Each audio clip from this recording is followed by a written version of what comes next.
When it comes to parliamentary system, federalism and parliamentary committees, UPSC doesn't test you on mere facts.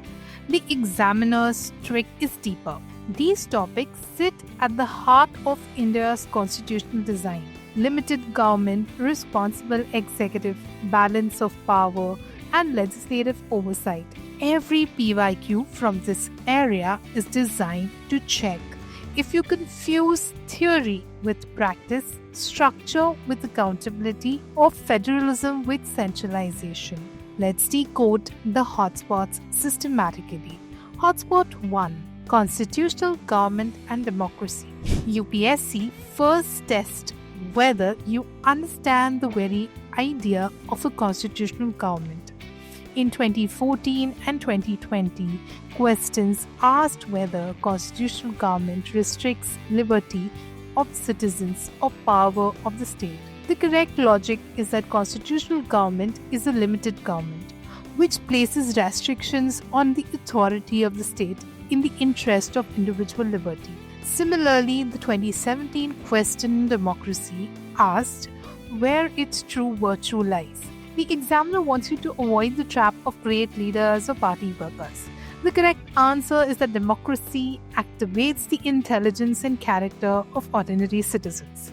This hotspot is about recognizing that both constitutionalism and democracy rest on the empowerment of the individual against unchecked authority.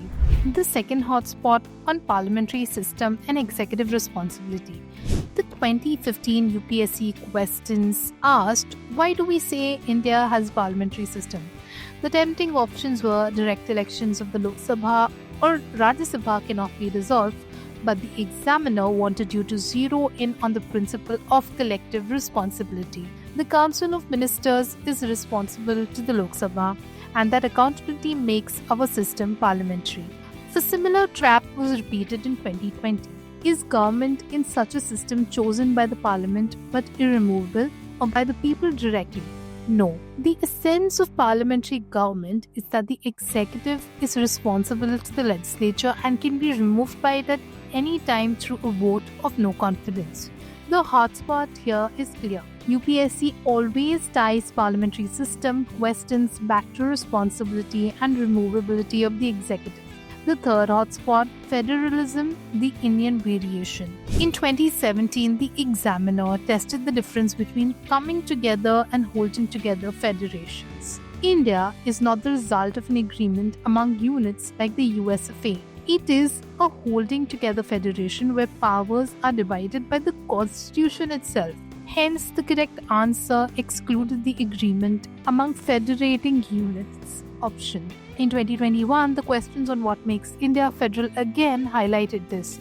Not representation of states in the Union Cabinet or Lok Sabha, but the independence of the judiciary which safeguards division of powers. In 2024, the NEC Act amendment was asked to check whether you know the federal institutional structure. It is the chief ministers of all northeastern states who, from its membership with governors, is associate members, and the Union Home Minister as chairman. Also in 2024, the Union List question brought in a factual dimension. Interstate migration, quarantine, corporation tax, and interstate trade all fall under the Union List. The hotspot here is examiner's style. Mix theoretical federal features with detailed provisions and institutional mechanisms. The fourth hotspot on parliamentary committees, oversights, and details of the same. UPSC also checks whether you know how Parliament truly controls the executive. In 2001, the examiner asked directly, how does Parliament exercise administrative control?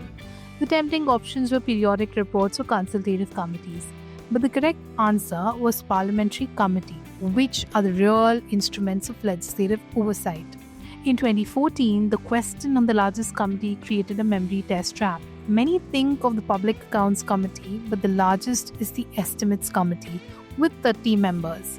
In 2018, the question on delegated legislation asked, which committee ensures rules made under acts are properly exercised? The correct answer was the Committee on Subordinate Legislation. Finally, in 2024, the Ethics Committee of the Lok Sabha was tested. It began as an ad hoc committee in 1997. Only members of Lok Sabha can make complaints, and sub judice matters are excluded. The examiner's hotspot here is precise procedural knowledge, structure, size, and mandate. So, when you look across all these PYQs, the examiner's design becomes crystal clear. For constitutional government, they check if you can separate limited government from authoritarian logic. For the parliamentary system, they hammer accountability of the executive to the legislature. For federalism, they contrast holding together from coming together federalism and test institutional agreements like NEC and union list subjects. And for the committees, they test your grip on oversight mechanisms, numbers, and fine details. These are not random questions. These are systematic stress tests of whether you understand how India's democracy balances liberty, accountability, and federal distribution of power. Once you decode these hotspots, parliamentary system, federalism, and committees shift from bulky topics into neat scoring areas.